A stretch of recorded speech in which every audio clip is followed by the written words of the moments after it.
to present you some tools that can handle, that help to compute wave propagation, so wave speed, wave profiles, but with what I would call a microscopic variable inside the wave. So, for example, if you look at those waves of Myxobacteria, so you see at the density level, you see the wave, and when you look closely into the movies, you see that all bacteria are not moving in the same direction. Obviously, you have left and right moving, so you have let's say subpopulations inside your wave.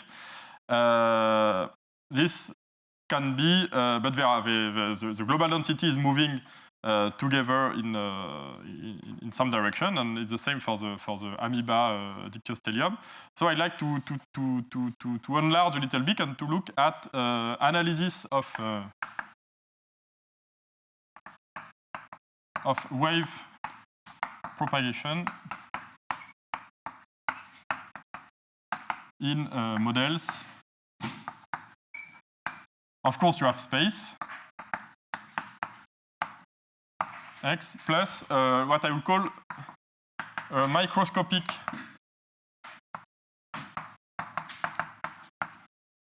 variable, which is to say that there is some heterogeneity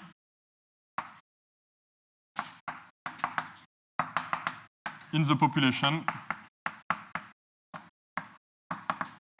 at a given location.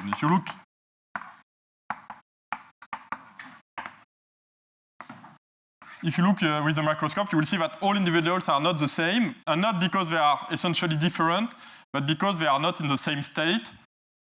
So, for example, if I go back to the Myxo example, all bacteria didn't reverse from the same time in the past, so there is also this heterogeneity in the time since last reversal. So, the running example I'd like to show you, because it's the one which I think is related to what I discussed this morning, and is pretty. It's not very complicated to analyze, and still it has very interesting features in my opinion. Is again a persistent motion.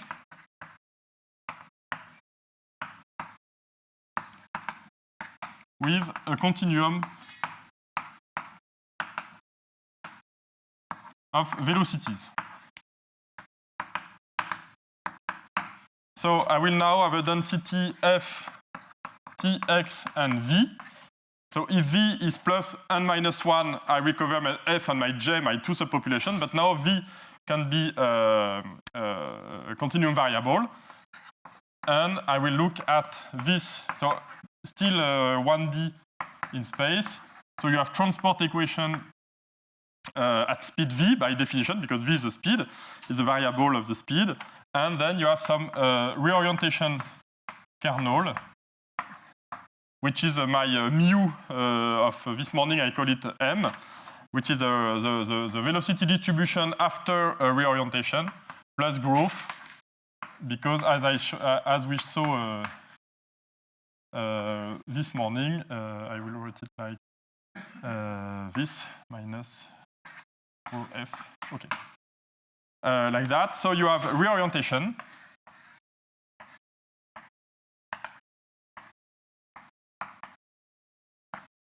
And this is a conservative operator. M is a probability density function. For those people coming from kinetic equation, they will have recognized the standard Maxwellian function, which might not be Gaussian in this case, but it's the reorientation kernel. So we have M, which is M is a probability distribution function. Probability density function, and it tells you when you have a reorientation at rate 1, the particle will redistribute with respect to this distribution, and usually it is assumed that m of v dv is 1 because it's a probability, and that m is symmetric, or let's say centered at 0, not necessarily symmetric. And this is the basic assumption. You may need more to do some asymptotic analysis, but at first glance, I will assume that. And so you have something which is motion. So you have spatial displacement and change of velocity. So these two things create some motion, random dispersion in space. And then you have growth, which is a linear part minus a quadratic saturation. This is the quadratic saturation. And if you integrate this with respect to velocity, it will be r times 1 times rho minus rho times integral of f, which is rho, by definition. Maybe I can write it there as well. It's the spatial density. And you will get the rho square. Okay, so this is something with dispersion, which is not diffusion, but it in a very large scale it looks like diffusion because of the assumption that it is centered. So there is no preferred direction. All directions are not all directions are equally distributed, but there is no net displacement because the mean value, the mean velocity out of this kernel is 0. So this looks like diffusion if you look at a very long time. And you have growth. And you know that if you have growth and diffusion, as in this morning talk, you may have wave propagation. And the question is how to compute traveling waves for this equation. So I claim that this equation, in general, has traveling wave solution or traveling wave behavior. So I will only discuss the special solution, which are the wave. I will not discuss the long-time behavior of this Cauchy problem, but if you are interested, we can discuss. And the key identity is the dispersion relation, which is to say that you seek a solution which looks like an exponential in space because it's a translational invariant in space. So you expect exponential solution in a moving frame with some decay. So this is exactly as in this morning talk. But because you have now a microscopic variable, you have also to take into account that there is some heterogeneity in your population.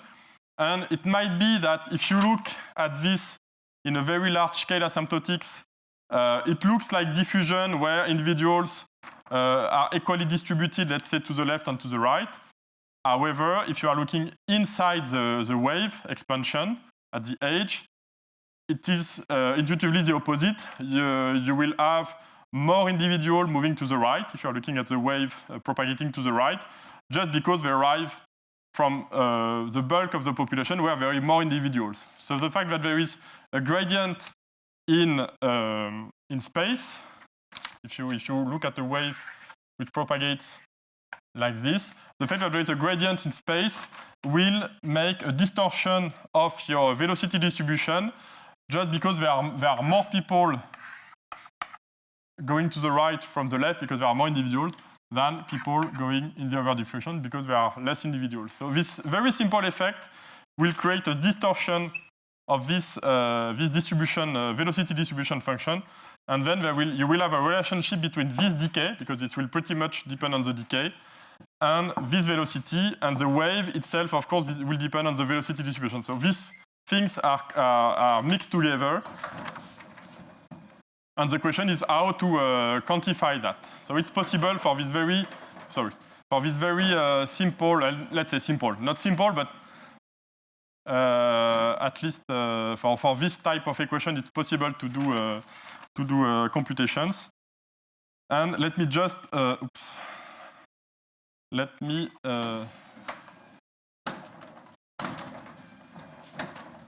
perfect.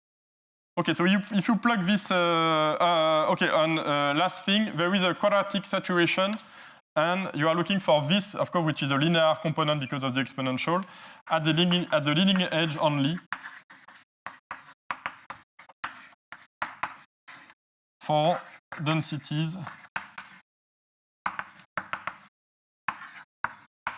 which are really small, as in this picture. In fact, you are just looking at the right edge of the propagation wave, so that you can somehow neglect this term that you can handle mathematically. So it will be a linear computation for this equation. So what is the relation dispersion? It's you put there. So you have lambda c as before times f. minus v lambda minus lambda v times f. This is the space derivative, which will be equal to m of v integral of f v prime dv prime minus f plus r, and the same thing because it's the same already in the first equation dv prime. Okay, minus neglected. Okay, I put minus 0 because it's you are looking at the linearized problem.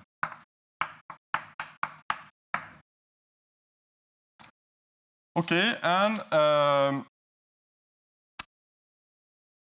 the first thing I'd like to show you out of this computation, you can solve everything explicitly, but before solving, let me integrate this in velocity. So if you integrate this in velocity, what do you find? You integrate in velocity, you will get lambda c, and because it's a linear problem, of course f is computed up to a scalar, so I will assume that f is also a probability distribution. So if f is a probability distribution, I will have lambda c minus lambda integral of vf, and this will be 1 times 1 minus 1. Because it's this is a conservative conservation of a reorientation. There is no new bacteria when during a reorientation, plus r. Okay, so this I can rewrite it as c equals to v, and I put brackets to say that it's an average, so it's a mean velocity plus r over lambda,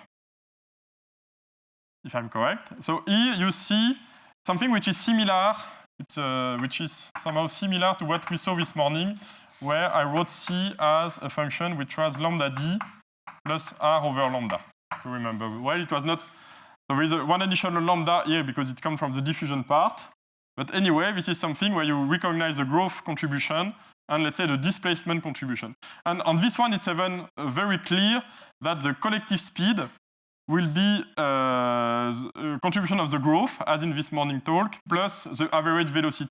But as I told you, this average velocity is due to this distortion in the velocity distribution, which itself depends on the lambda decay, which is inside this formula. So things are coupled together, and you cannot deduce anything from this formula. You really have to compute what is f. If you know what is f, you will compute easily this mean velocity, and you will get your speed formula. But f is unknown, and you have to compute it. So you have to do it directly. It's not very, so you can identify this is a linear problem. In fact, it's a spectral problem because you see that f it's a linear problem defined up to a constant. But in this case, you can solve it explicitly because you can assume that f is a probability distribution. And in this case, you find that f is just 1 plus r m of v, which is the right-hand side, divided by 1 plus lambda c minus v. Okay, and here you see this effect that if lambda is 0, if there is no gradient, you have something which is essentially symmetrical, that is centered, with mean velocity 0. But the fact that you have a spatial decay in this lambda parameter, you have a distortion of the velocity profile, and this, you see, is increasing in velocity. So in fact, you are favoring, for positive lambda and positive c, you are favoring positive velocities, which are because of this very simple intuition. Okay, and so this is the profile of v, and now because the integral of f is 1, you get the dispersion relation, which is 1, which is equals to 1 plus r integral of m of v 1 plus lambda c minus v. Okay, so this is you can think of this as lambda c equals a function h of lambda. Okay, because you see that this is monotonic decreasing with respect to lambda c. If I see lambda c as a parameter, this is decreasing with respect to lambda c. So I can, by implicit function theorem in 1D, I can always say that lambda c is a function of lambda in this formula, which is the only parameter left if I took lambda c as a parameter. There are some subtleties. See subtleties. There is an article by Niels Carey in 7 where sometimes it's not possible to invert, and in this case, the h of lambda might be the maximal velocity. Okay, but there are some subtleties here in higher dimension. Anyway, so once you get that, and this generalize this lambda c equals to d lambda square plus r. This was the previous formula, and this is a new one which is adapted to the kinetic problem, where you see that you need to have the velocity distribution is part of the game, of course, and but you have to solve it,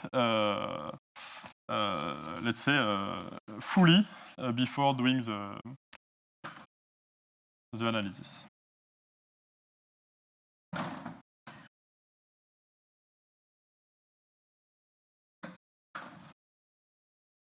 Okay, once you have this formula, you can find c as a function of lambda, and as before, you can prove that in this case, if you write c as a function of lambda by this formula, you get something like that. You have a minimal speed here, which is not explicit, which is not as explicit as the 2 root RD of this morning, but there is the same concept of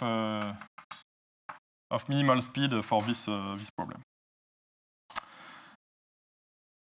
And it's also possible to prove, another comment is that h is a convex function. You can see directly for the formula, you can see it from the equation because it's a diagonal perturbation of a monotonic operator, so it must be convex.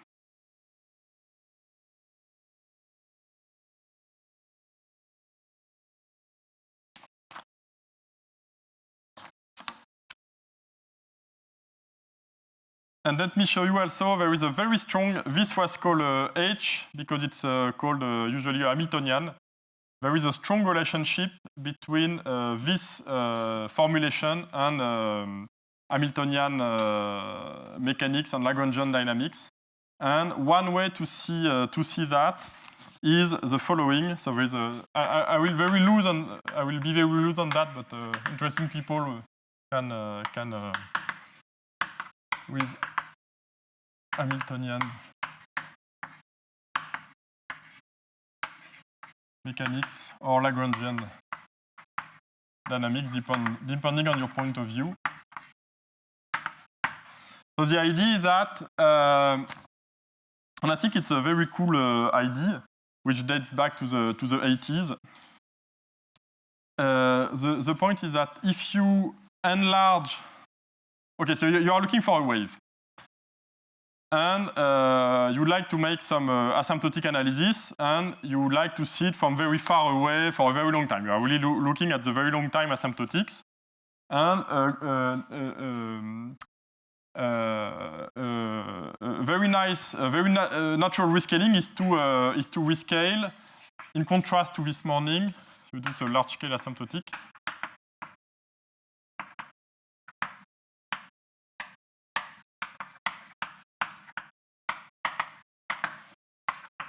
A natural way is to rescale space and time on a large scale. You take epsilon to be small, t prime and x prime are your new units of order 1, so t and x are very large. And of course, in contrast to this morning, the diffusive limit, here you have to put the same epsilon in both because you are looking for a wave. If you accelerate time much more than you are doing for space, of course you will not see the wave. So you have to keep the same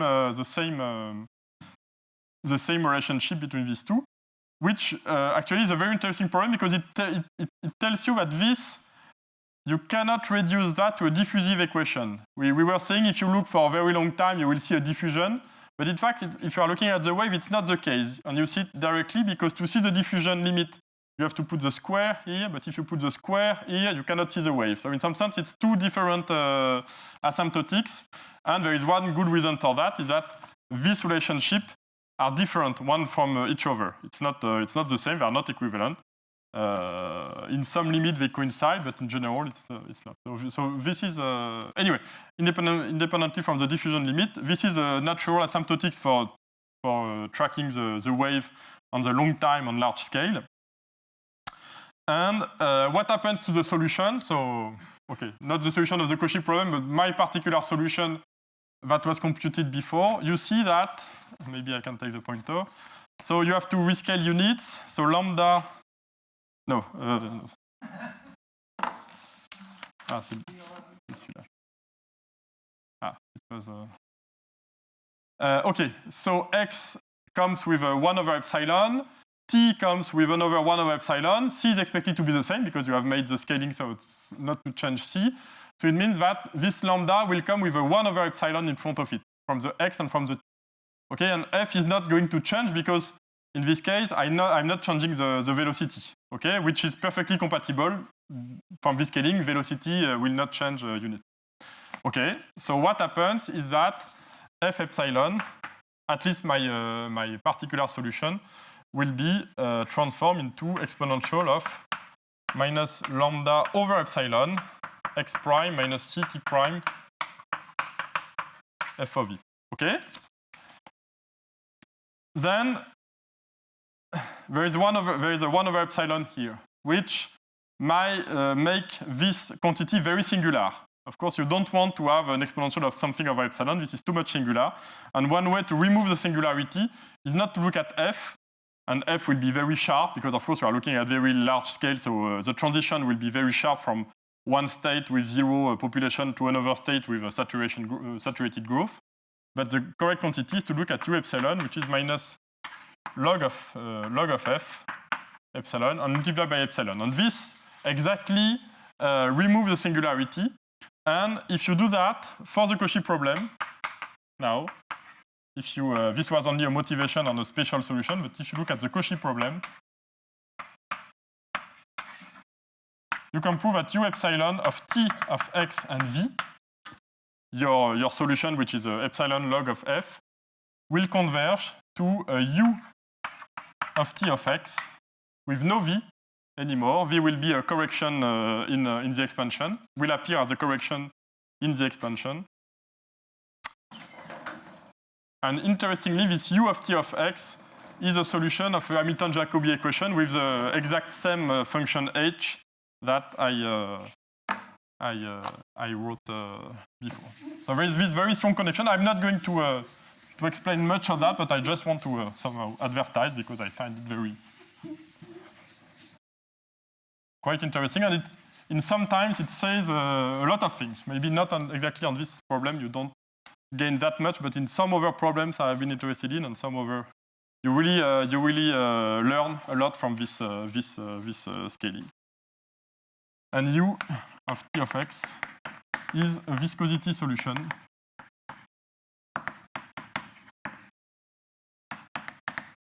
of ut, which was plus h of dtu h of dxu equals to 0 with the same h as before. Okay, and this dates back to Friedlin in the 80s, Evans Souganidis, for problems of reaction diffusion type, so without the microscopic variable. And there are several contributions.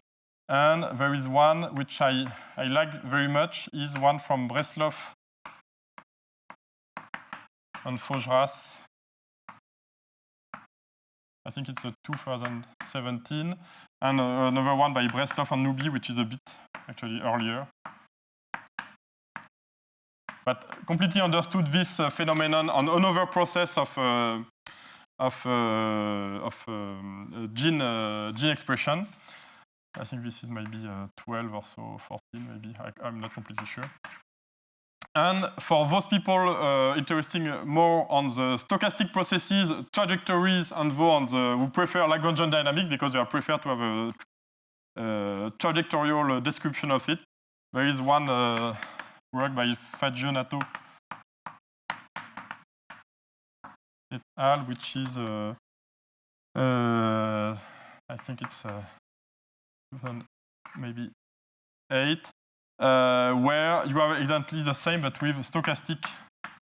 So it's called averaging and large deviation principles for stochastic processes. And following their point of view, you end up with the dual equation of this one, which essentially is a variational representation with a Lagrangian, which is the convex dual of the Hamiltonian. But you may have a very good understanding of what is going on. So what is going on, in fact, that you see here is a kind of homogenization result, because you see that the velocity distribution disappears, the velocity variable disappears because there is some kind of average, and you see that this Hamiltonian function, where it is, the Hamiltonian, this is exactly an average, in some sense. You see that the Hamiltonian function, depending on the gradient of u, which is a lambda, is exactly an average of something through an implicit formula. But it's clearly an averaging process across a propagating wave. Okay, so I was saying that I will not comment much about what do you do for the nonlinear problem, but in this case you have a comparison principle and you can use this one. You have lost a negative term, so clearly this solution you built will be above your true solution because you have omitted a def term by competition. And then there are some technology to build a sub-solution to prove that the rolled solution of the Cauchy problem will move at this minimal speed.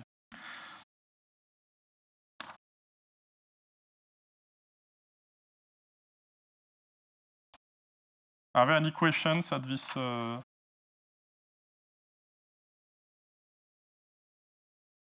point?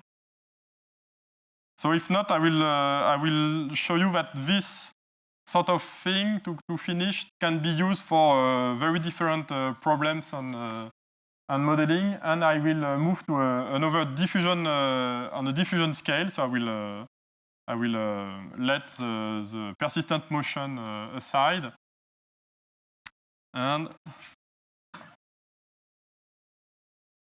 just to show you that this type of decomposition can be, in fact, can be interesting for many different problems with let's say, a microscopic variable.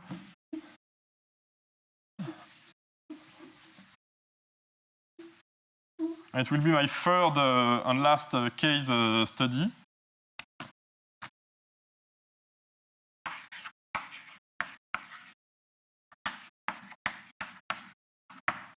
Suppose now you have a density of individual in time, space, and I will call this theta, and where theta is a diffusion coefficient.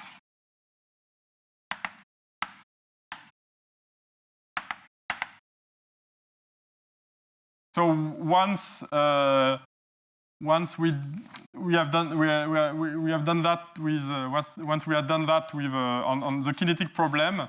Benoit realized that there was a very natural connection with models where you have heterogeneity in the dispersion of individuals, and not only on velocities like in bacteria with persistent motion, but you look at a much wider scale. You look at invasive species, and it was reported in some cases that individuals are different by their diffusion coefficient. Some are better dispersers. And if you do so, the natural equation to write is not a kinetic transport equation because theta is not a velocity anymore, it's a diffusion. And one equation where this occurs is this one. So you have the diffusion. And now you have to take into account change into the dispersal abilities. And it's not as in bacteria where they just reverse or change direction, or in cells like amoeba. But here, in this type of model, it's the idea that it's a character of individuals, and when they have let's say, offspring can have some variation in their dispersal ability. So you see that as when you have a growth, a new individual, it can be shifted like infinitesimally in this let's say, character or trait variable. And then you have minus, again, quadratic competition to take into account this competition for resources. And the question is, what are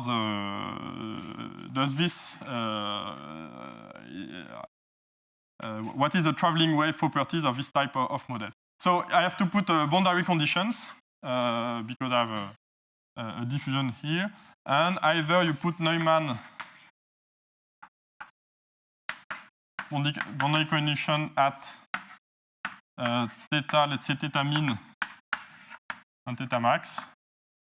Yeah, this is the natural way to do, because in this case there is no influx or there is no flux of individuals at the boundary.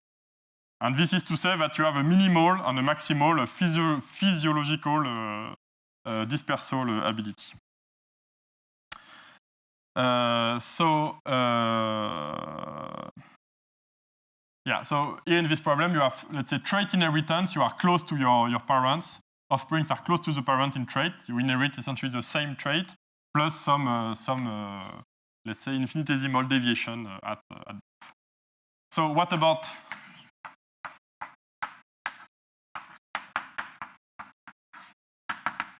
traveling waves? So you can apply the very same methodology of looking at a separation of variables like this one, but now the microscopic variable is the value is a diffusion coefficient. So the spectral problem you have to solve might be different, but it shares very strong similarity. So let me just write to the formula. So again, you look for which has so f of theta. You do exactly the same thing. You have lambda c minus theta lambda square minus r. So this is times f equals to rf plus r f second, and you ignore the non-linear term plus Neumann. So in fact, you see that lambda c is an eigenvalue associated with eigenvector f, as before. It was not written like that, but it is the same. And again, if you integrate in theta, if you do the integration in theta, what you will see that you have lambda c is equals to the mean value of theta times lambda square, which come from here, plus r. And this one, when you integrate, because of the Neumann boundary condition, this is 0, but this is because there is no new individuals on this mutational, let's say, mutational process. And this, you see, is exactly the same as for the Fisher KPP equation this morning. The lambda c is the diffusion times lambda square plus r. The problem is that, of course, this diffusion is an average diffusion that depends on f, and f itself so it depends on lambda through this dependency. And this is exactly where you see this effect, which is called the spatial sorting. You can deduce from this equation that f is, as expected, something that will be increasing in theta. And the reason is that before, if you are in a gradient of population, the better disperser, the more efficient disperser, will be predominant at the edge of the front because essentially they arrive first. Okay, so this is called spatial sorting, and this is very much studied in evolutionary theory, and particularly what they call the evolution of dispersal.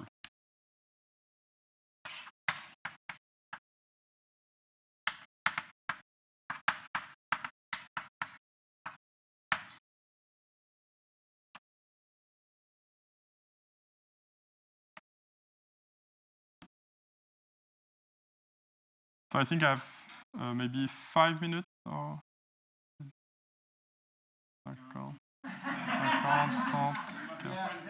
12 minutes, okay. So is there any questions at this point? So if not, I will maybe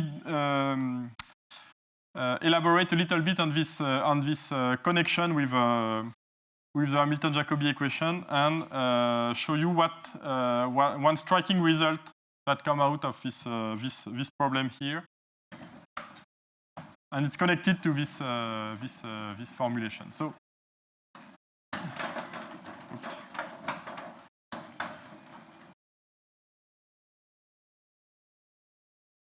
Something that is clear either from this formula here, this one, or this one, which is there, is that you will certainly get a traveling wave with constant speed, or let's say finite speed, if V is bounded. If you have an a priori bound on the velocity, it's clear that this is a bounded because it's an average plus the growth, it's fine.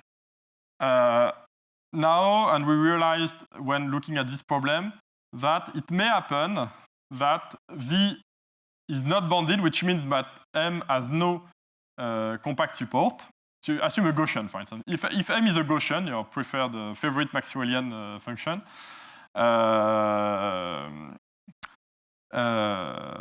of course,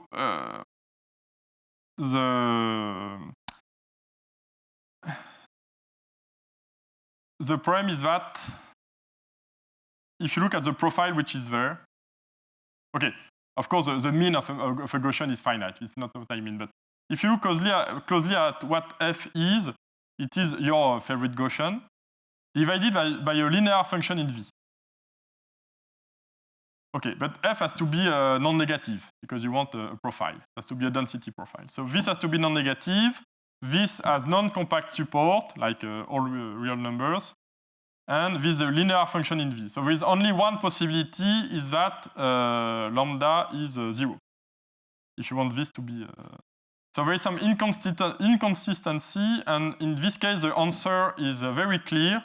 There is no wave. You are looking for something which is not possible. And for some time we were looking at maybe this ansatz of separating variable in space and velocity was not correct. It's certainly not correct, but it's not the reason why you don't get a good formula for the wave. The reason there is no wave. And in this case, it was shown that if you have a non-compact support, suppose if you have a Gaussian distribution function there, in fact the propagation keeps accelerating. So as soon as those particles will move, they will accumulate larger and larger speed. I mean, you will have event of particles with larger and larger speeds. They will be sent far away, and the process will keep accelerating. So in this case, there is no wave. So this is pretty well understood, but it's interesting that exactly the same process occurs in this model, where if theta max is sent to infinity, what will happen is that as time goes forward, individuals with large theta will be sent away at the edge. They will have offspring with possibly larger theta, and by evolution, by evolutionary process, this will keep going, and in fact, your mean theta in your distribution at the edge will increase in time. So which means that the speed itself will increase, and you will see acceleration. So now one of the difficult, I think maybe, I don't know if it's difficult, but conceptually it's a different problem, because you won't have a stationary solution. because waves are nice because they are stationary in a moving frame. You can do computation and so on. But when you are looking for an accelerating wave, it's not clear at all what is the correct ansatz. And for this kind of problem, we know, and it is known on simpler problem of over-accelerating wave. You can have accelerating propagation as well if you take the standard Fisher-KPP equation and you replace the diffusion by the non-local operator with a fat tails, like or with a fractional diffusion, a fractional Laplacian. You will see acceleration as well. Okay, and in this case, it's known also that the front itself is going to, as I say, lambda is going to 0. It is flatten and flatten as time increasing. So what you have to have in mind is something which is moving at an accelerated speed, and it becomes flatten and flatten.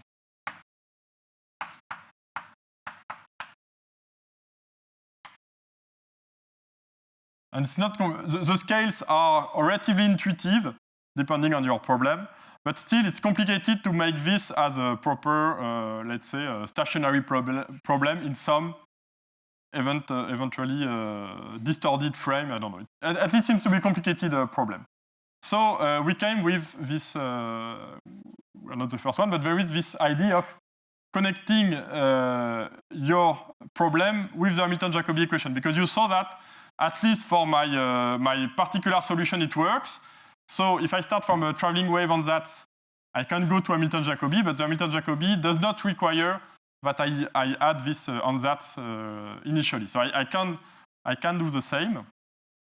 And in the case of theta, which will be, let's say, between 1 and plus infinity, it's possible to look at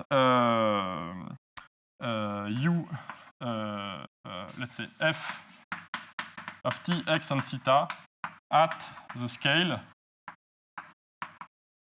So you have to take theta, x divided by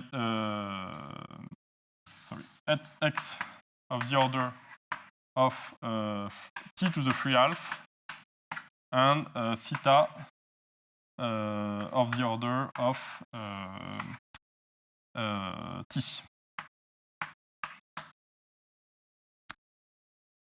So this is the natural scaling for this type of problem, and it's a little bit like my x being of the order of 1 over epsilon, and t, if you think of t being 1 over epsilon, it tells you that you have to look at something which is 1 over epsilon to the 3/2, and this is exactly the acceleration scaling which is there. This tells you that you know by scaling that the front, if you look at x in position t, it will not be a straight line. It will be something that will increase like t to the 3/2. Okay, so this scaling is there. This is seemingly like this 1 over epsilon change of variable which we showed before. And the interesting point is that if you look into this scale, this f will be transformed into, so not f, but minus t log, 1 over t log of u, log of f, will be something which will look like a u of your new variables, which is x t to the 3/2 and theta over t. And this u will solve a Hamilton-Jacobi equation.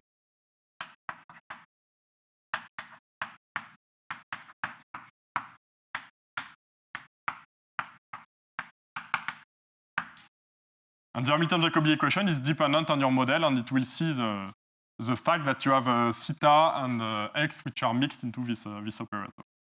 And if you do that, and if you compute the characteristic line of this equation, maybe I can go there.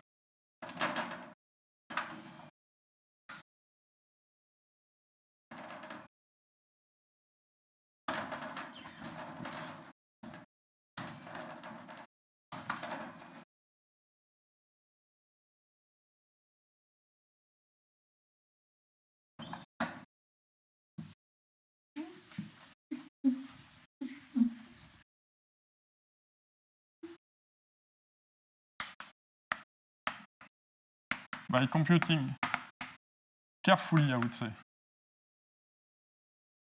the characteristic line, characteristics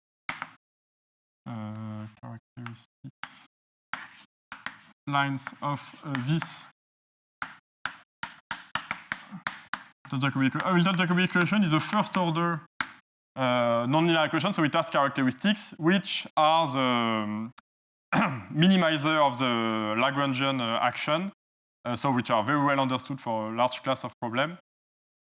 And if you do that into this problem, you can prove that it's possible to prove that u of so f.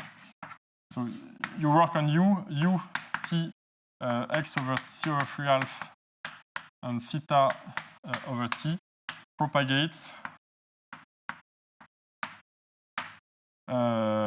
as x, which is some number alpha t to the 3 half. So you identify, in fact, the level lines of this function where it's positive and where it's non-positive.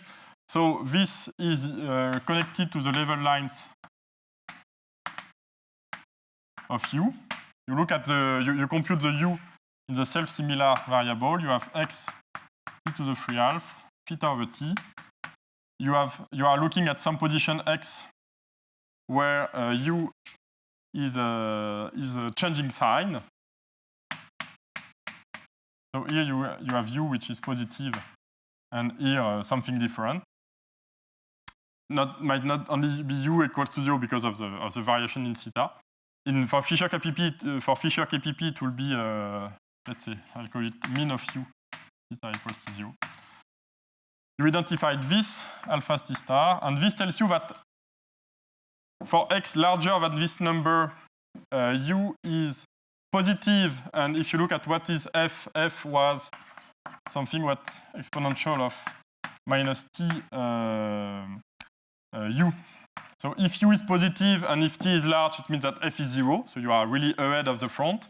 And behind this value, the front has gone through. And you're able to identify this by a careful computation of the solution u through its characteristic lines. And let me just tell you that this occurs in a very weak sense, because there is no comparison principle for this equation because of the inheritance of the trait. So it's not possible to use comparison principle. So what you can say is that if there is a wave in this self-similar variable, it must propagate with this exact rate, but it might be spread around this value. You can only say that some level lines are going faster than that, some other level lines are going slower than that, but it's very complicated to match the two sides of the wave. Anyway, the only reason I wanted to show you that is that this is not something which is issued from a traveling wave ansatz. It's really something that is that comes from a rescaling of the problem and goes through this type of ansatz you put in your solution, and when you identified this solution. But it's very much similar to the one I showed you when you are looking at a very large space and scale asymptotics for the wave propagation, when this is a 1 over epsilon, which comes from the space-time variable. Okay, so I think I will stop there, and I would be very interested to continue discussion and taking questions. Thank you.